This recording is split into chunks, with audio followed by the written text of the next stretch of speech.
And guys, good morning. Panibagong routine na naman tayo. Bagong routine. So tara na. Aatid ko sila ngayon sa school. So parang simula ngayon ako na maghahatid lagi sa school.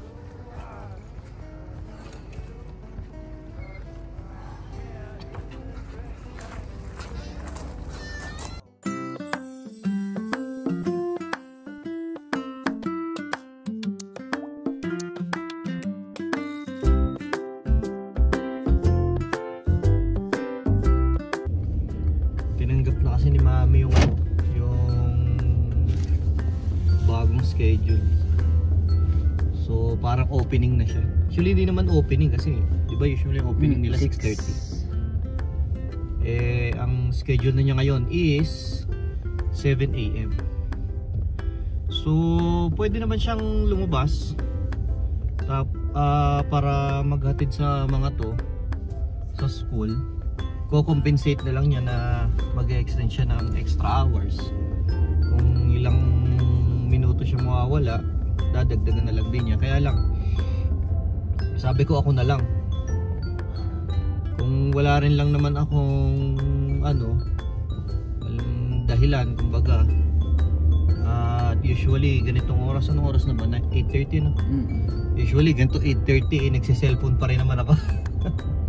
Kaya sabi ko ako na lang ang maghatid sa kanila. At least ay alas 4 uwi na agad siya, di ba? So pag maaga siya nakauwi, di marami pa tayong magagawa na magkakasama. Halimbawa mag-grocery o lumabas maaga-aga pa. Pero pag may practice ako, maglalakad lang ako. Okay lang, ikaw bahala. Unlike kapag kasi pang alas 9 si Joyce, ay lumalabas siya talaga ay alas 6 na. Isipin nyo naman dito, 5 pa nga lang, madilim na. So parang yung labas niyang alas 6 ay parang gabing-gabi na.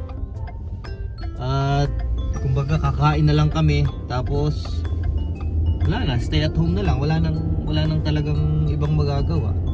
At least ngayon, kung makakalabas si Joyce ng alas 4, medyo, diba, pwede pang gumala o kung ano man gustong gawin, magagawa pa natin na magkakasama.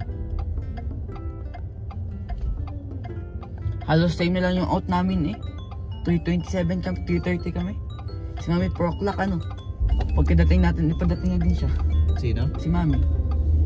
Dahil sa school. Oo. So bali ang mangyayari niyan, ako nga pala usually ako kasi talaga taga-sundo. Pero ang mangyayari ngayon, ako na muna ang hatid at sundo. At ang kagandahan, pag sundo ko sa kanila is 3, anong oras yun? 3:30. Tapos 4 dadating. Halos magkasabay na rin lang ang uwi nyo ni Mami. Halos magkakasabay na lang din kayo ng uwi. So maganda nun, halimbawa yung pagkalimbawa may mga lakad tayo. Tapos halimbawa Friday after work, after school nyo, may lakad tayo, magbabiyahe tayo. Yun ang maganda, maaga tayo makakaalis. Hindi kagaya dati, pupunta kaming camping, diretso galing work. Anong oras pa siya makakalabas? Alas 6. So late na. Diba? Gabing-gabi na. Pero kaya kasi tinanggap ni Mami na rin yung alas 7. Kasi nga may request nga ako na magpang-umaga. Kaso wala namang kalinawan kung makukuha ko ba yung pang-umaga. Sakto sana yun. Ako ang sundo, siya na yung maghahatid sa school sa kanila sa umaga. Pero ngayon nga, since panggabi pa rin naman ako at nandito lang din naman ako sa bahay, kaya sabi ko ako na lang maghatid at magsundo. Kalapit-lapit lang naman dito, 5 minutes lang naman ang kinakain and nasa school na kaagad sila. Ayan, simula nung sa video na to, ngayon nandito na kami sa school. One eternity later. Nanonood ako sa YouTube, ang dami ko nakikita yung mga videos na tungkol sa mga yung mga layoff. Puro ganun nakikita ko. Kasi nga dami ng mga layoff dito sa Canada, mga nagsasarang kumpanya. Parang yan ang ngayon, uso ngayon. Siguro nga dahil pa din sa mga sa mga tariff war na yan nga, apektado talaga lahat. Diyan mo talaga makikita yung ika nga tinatawag na mga in-demand jobs, ano. Kagaya sa inyo. Oo, Kahit anong mangyari sa inyo, hindi hihina. Lagi nga kaming kulang eh. Laging kulang at Laging kulang. kulang. No, si Joyce kasi ay sa sa childcare, ano, sa daycare. So yan, yung mga ganyang industry, yung mga ganyang line of work, yan ang kahit anong mangyari ay talagang kailangan at kailangan. Bakit hindi? Mga magulang, diretso naman sa pagpasok. Ang mga anak ng mga yan, lalo na mga Canadian, talagang kasama na sa ano nila yun eh. Sa lifestyle nila yun, ano? Yung ang anak ay nasa daycare. Hindi naman kagaya ng nating mga Pinoy na magsasacrifice muna ang isa para may kasama mga bata. Hindi naman sila ganun. Kaya kahit anong mangyari, magka layoff at mawala ng trabaho, magsara mga ibang kumpanya, ang mga nasa daycare na ganyan medyo less affected talaga.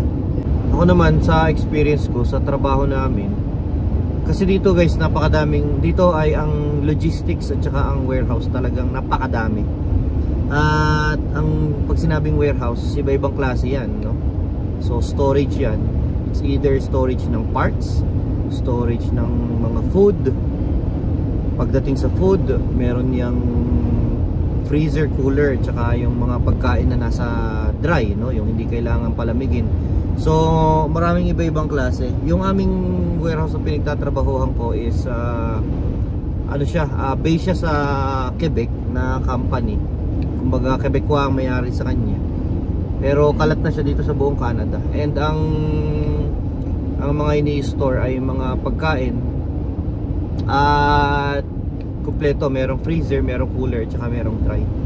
Sa experience ko naman sa trabaho ko, talagang pinakamahina na namin yung may mga time na dumadating na Slow down ng konti. pag sinabing slow down, yung sabi walang overtime, at saka sabihin nila medyo wala tayong masyadong work ngayon, sino gusto umuwi? Yun, yung magtatanong sila sino gusto umuwi. Pero ika nga kasabihan sa amin na sa warehouse hindi na uubos ang trabaho. Magwalis ka, magpunas ka ng mga mag-ayos kayo ng mga racking, maghanap kayo ng mga nawawalang product. Hindi na uubos ang trabaho sa warehouse. Kaya sa amin, sa experience ko sa 4 na taon na pagtatrabaho doon, nagtatanong sila kung sino ang gustong umuwi. Kung ayaw mong umuwi, hindi ka nila pipiliting pauwiin. Sa amin ganun din eh. Kapag kukunti ang bata, yung marami nakabakasyon, kagaya pag malapit ang mga pag may mga holidays. Hindi mo na, pag sinabi ng teacher, ayaw ko umuwi kasi nanghihinayan dahil gusto niya maka 8 hours, hindi mo pa rin pwedeng pauwiin. Mag-isip ka na kung anong papagawa. Yung mga willing na meron namang mapapagawa. Kaya nga syempre mag-sanitize, di ba? Magpunas. If you don't mind cleaning, talaga sa amin, pasakop ng parte ng trabaho namin yon, clean as you go nga, no? So naglilinis na din talaga kami ng ganyan. Pero so far, doon ko may kukumpara na compared sa ibang mga warehouse na nag-i-store ng ibang products, iba pa rin kahit paano yung food ang ini-store. Kasi ay sa food, alam naman natin na syempre ang tao hindi naman titigil kumain, hindi naman titigil bumili ng pagkain. Kaya kahit paano ay less affected din kami pagdating sa mga pag-slow down, pag-lay off. Well, I'm talking about sa kumpanya lang namin, hindi ko I cannot speak for all na warehouse, no? Na kasi meron kanya-kanya kayo ng product. Oo, iba-ibang product, iba-iba ng customer, diba? Kasi kagaya sa inyo, diba? Sabi mo meron kayong international tsaka within Canada. May domestic tsaka may international. So, kagaya ng iba, ang kinikater naman nila is puro US na apektado nga yung tariff na yan. Kaya yung nag-i-slow down karamihan. Kaya yung halimbawa, ang produkto nila is nanggagaling lang sa US, mga gano'n, no? Yun. May factor yun. Marami kasi factor, no? So, ako napaka-thankful ko talaga kasi kahit paano, hindi ko naranasan yung gano'n, yung huwag ka munang pumasok, or worse, yung magtatanggalan. Hindi ko naman na-experience yung gano'n dito sa warehouse namin. Buti na lang, thanks God talaga. Simula na nagsimula napaka-stable, ka na, mag-4 na taon ka na, nag-slow down, lumakas, napaka-stable naman, no? Kaya nga. Kasi ang nangyayari kasi may mga umaalis na customer may mga umaalis na kliyente, may mga dumadating din naman. Kasi sa warehouse kasi, para kang para kang nagpapaupa ng apartment. Pag may umalis kang renter, ipopost mo lang ulit, sasabihin mo, available ulit kami, meron kaming ganito kadaming space. May mga dadating naman ng mga bagong kliyente. So ganun lang siya nagwo-work. Kaya hindi nauubos kasi ang mga pabrika, halimbawa, gumagawa ng pagkain o nagkakatay ng mga karne, nagkakat ng mga karne, yung mga yan ay as much as possible kumukuha sila talaga ng mga warehouse na pag-i-stockan nila ng mga produkto nila. Kasi nga dito lalo na sa karne, dito sa Canada, lahat dito frozen. Pati nga gulay, let's say yung mais at saka yung carrots, green peas, naka-store yan sa amin, napakadami talaga, frozen lahat yan. Ganon ang mga pagkain dito. Kaya mauubusan ng supply kung hindi i-store at hindi i-freeze, i-frozen sa mga warehouses. Tsaka sa amin pagka ganitong mga pa-December, parang mas lalo kami nagiging busy. Yung mga ganito, gawa ng Christmas season, pagkain nga siya, siyempre kailangan ng pagkain sa pagkainan. Kaya mas lalong lumalakas ang demand pagka mga ganito. Ayun, papunta lang muna kami ng Costco kasi kami may bibilhin. At ayun guys, kayo, saan ba mga trabaho nyo? Apektado ba kayo ng mga nangyayaring ganyan? Yung mga pagbagal, pag-layoff at pag-slowdown ng mga kumpanya? Yun lang, napag-usapan lang naman natin yung tungkol sa mga nangyayari nga dito sa Canada. So alam ko hindi naman lingit sa kaalaman ninyo yung mga TFWs, talagang sobra na ang pagbabawas dito. Talagang ang dami na nang umuwi at ang dami na ng mga hindi na re-renew ng mga LMIAs. Hindi nabibigyan yung employer ng LMIA, so hindi na nare-renew yung mga work permit ng mga tao. Kaya yan, lahat yan yan ang mga totoong nangyayari ngayon dito sa Canada. Hindi maganda yung timing ngayon, especially if you're thinking about moving and working here ngayong 2025. Medyo hindi, but syempre eto, lalo na ngayon November, lalabas na naman ang mga bagong updates ng IRCC about immigration. So we're all hoping for the best.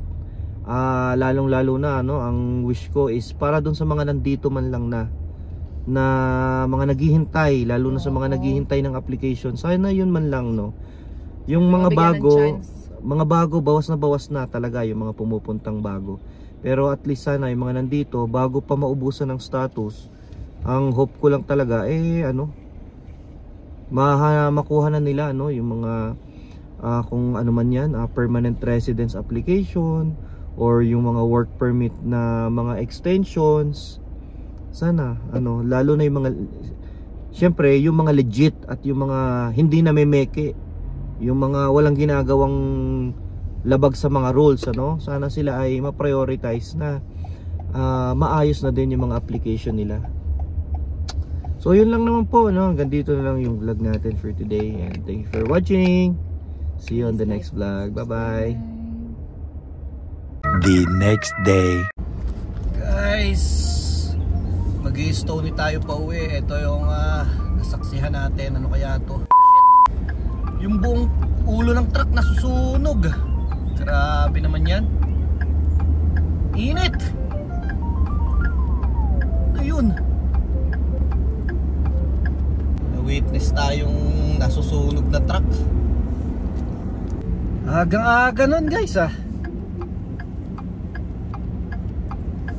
nasusunog na truck. Kaya ka ganun. Alas 7 ngayon, Martes. Ano naging problema ng truck na yun? Sana naman okay yung driver.